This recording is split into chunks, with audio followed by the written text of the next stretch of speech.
तो बच्चों हम इस फोर्थ पार्ट में आ चुके हैं, यानी रिएक्शंस ऑफ आर ग्रुप। आइए देखते हैं जो कार्बोक्सिलिक एसिड में आर ग्रुप होता है उस पे होने वाले रिएक्शंस। इसका एक ही मेन रिएक्शन होता है HVZ रिएक्शन। तो यहां पे मैं लिख रहा हूं इसका एक ही रिएक्शन है HVZ रिएक्शन। इसका फुल फॉर्म है हेल वोल्हार्ड जेलिंस्की। स्पेलिंग देख लीजिए, ये रिएक्शन है Hell Volhard Zelinsky reaction, HVZ reaction. हालांकि इस नाम से ज्यादातर पुकारा जाता है। तो ये रिएक्शन है क्या, इसमें हमारे पास एक अल्फा हाइड्रोजन होना जरूरी है। ऐसा कार्बोक्सिलिक एसिड जिसमें कि अल्फा हाइड्रोजन होगा, उसी के ऊपर ही रिएक्शन होने वाला है। देखो ये R है, यहाँ CH2 है और आगे COOH है। कार्बोक्सिलिक ग्रुप के जो पड़ोसी कार्बन है उसको अल्फा कार्बन कहते हैं। वहां कम से कम एक हाइड्रोजन होना चाहिए, हमने तो दो ले रखे हैं, एक H होना चाहिए। और चाहे दो लो या इसको तीसरे को भी हाइड्रोजन ले लो, 3 H भी कर सकते हो, उतना ही अच्छा है। लेकिन कम से कम एक अल्फा कार्बन के ऊपर एक अल्फा हाइड्रोजन होना जरूरी है। तो इसमें क्या कंडीशन है, presence of at least one alpha hydrogen, यानी कम से कम एक अल्फा हाइड्रोजन होना चाहिए, जरूरी है। अब ये रिएक्शन क्या होगा बेटे, इसमें हम हेलोजनेशन करेंगे। X2 मतलब कोई भी Cl2 Br2 डाल देंगे, तो हम इसको लिख रहे हैं X2 डाल देंगे in the presence of red phosphorus और वाटर। ये X2 से क्या रिएक्शन होगा, ये X यहां पर रिएक्शन करेगा, अल्फा हाइड्रोजन को निकाल देगा। 2 X हैं, एक से तो H और X, यहां का H निकल जाएगा HX, और जो दूसरा हाइड्रोजन था वो यहां आकर अटैक करके जुड़ जाएगा। तो ऐसे लिखेंगे RCH COOH, यहां का एक H जा चुका है, CH2 की जगह CH रह गया और यहां पर हेलोजन आपका जुड़ चुका है। ये हेलोजन जो होता है मेनली X का मतलब यहाँ पे क्लोरीन या ब्रोमीन लिया जाता है, तो यहाँ पे Cl या Br आ जाता है अल्फा पे।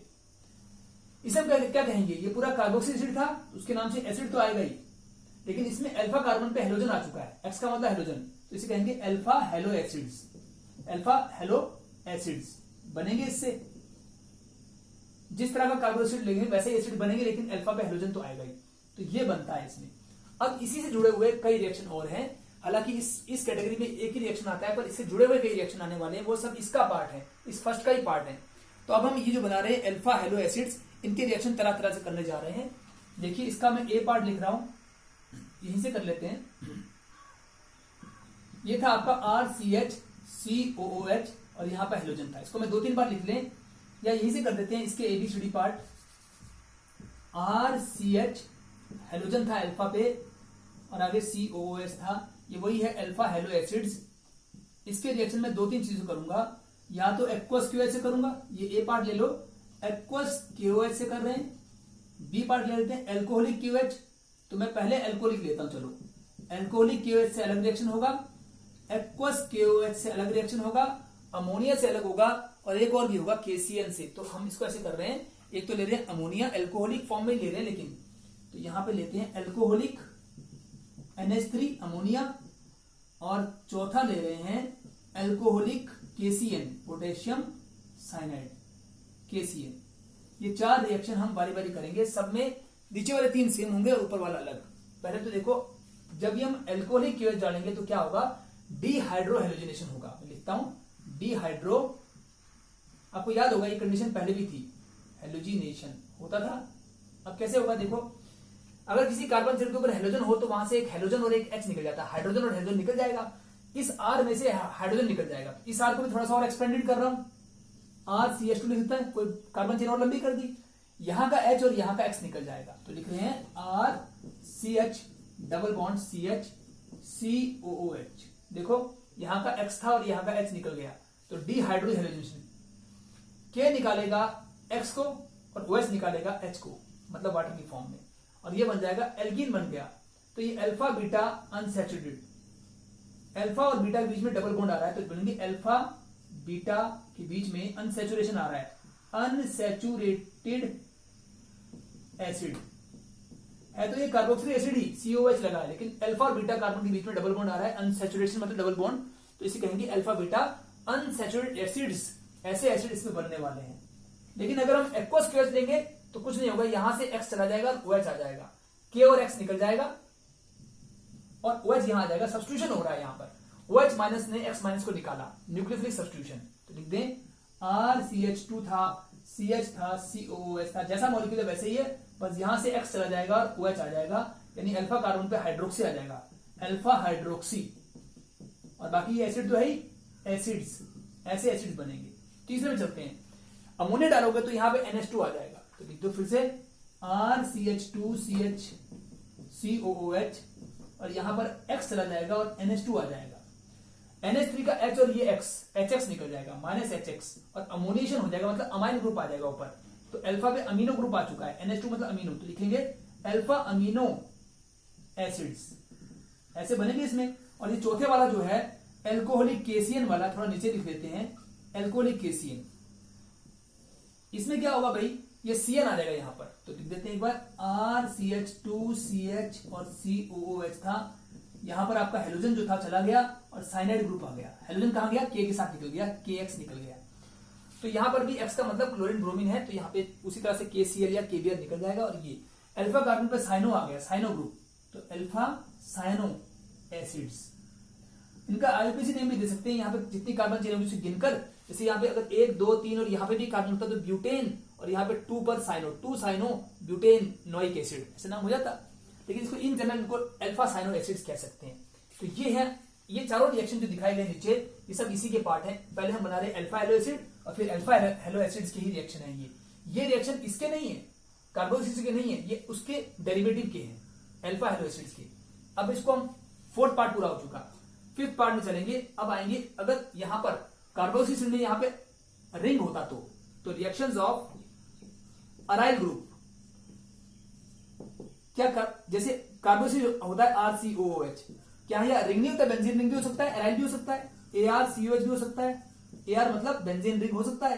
तो उसी के रिएक्शन हम यहां दिखाएंगे, अराइल रिंग के, यानी बेंजीन रिंग के रिएक्शन। वो रिएक्शन जो उसकी बेंजीन रिंग के होंगे वो होंगे कौन से, इलेक्ट्रोफिलिक सब्स्टिट्यूशन होंगे, उसको अब हम यहां पर दिखाएंगे। एक बार वीडियो रोककर फिर स्टार्ट करते हैं। तो बच्चों अब हम 5th पार्ट के रिएक्शन कर रहे हैं, जिसमें अराइल ग्रुप के रिएक्शन होंगे, बेंजीन रिंग के रिएक्शन।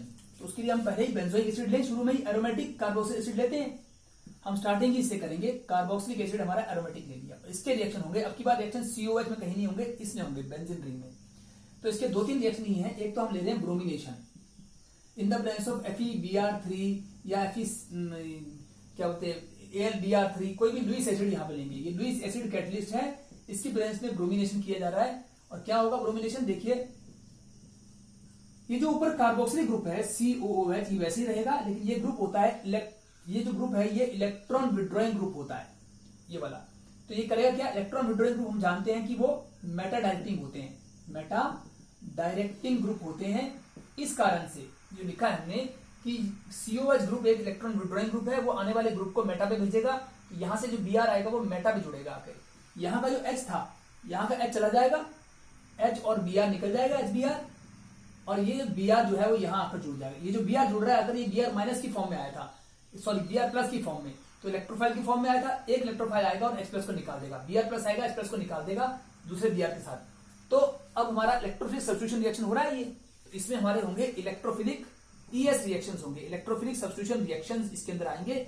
और कौन कौन से आएंगे, दूसरा देखो, इसमें अगर मैं कॉन्सेंट्रेटेड नाइट्रिक एसिड डालता हूं HNO3 in the presence of H positive, का मतलब है few drops of concentrated H2SO4, ये थोड़ी मात्रा में है, कैटालिटिक अमाउंट में है, लेकिन मेनली इसमें डाला गया है नाइट्रिक एसिड, तो होगा नाइट्रेशन।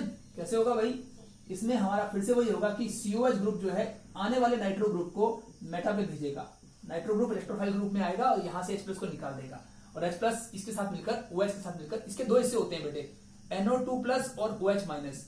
तो ये NO2 प्लस तो यहां जुड़ गया, और H प्लस जो निकला वो और OH मिलकर वाटर निकल जाएगा। तो सिंपली हम यहाँ ऐसे दिखा देंगे कि माइनस वाटर हो जाएगा, और ये वहां माइनस HBr हुआ था।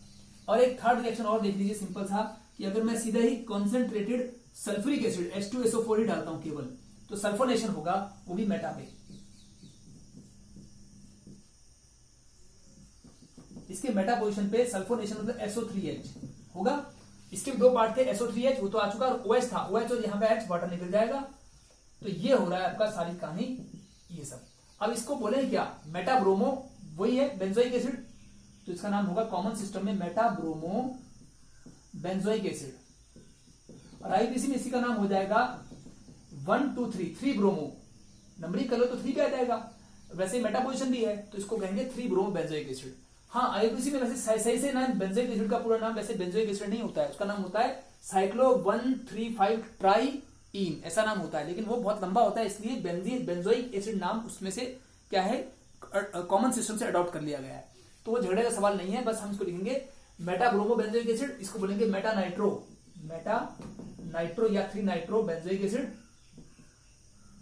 और इसी तरह से इसका नाम भी मेटा सल्फो, मेटा पे सल्फो है।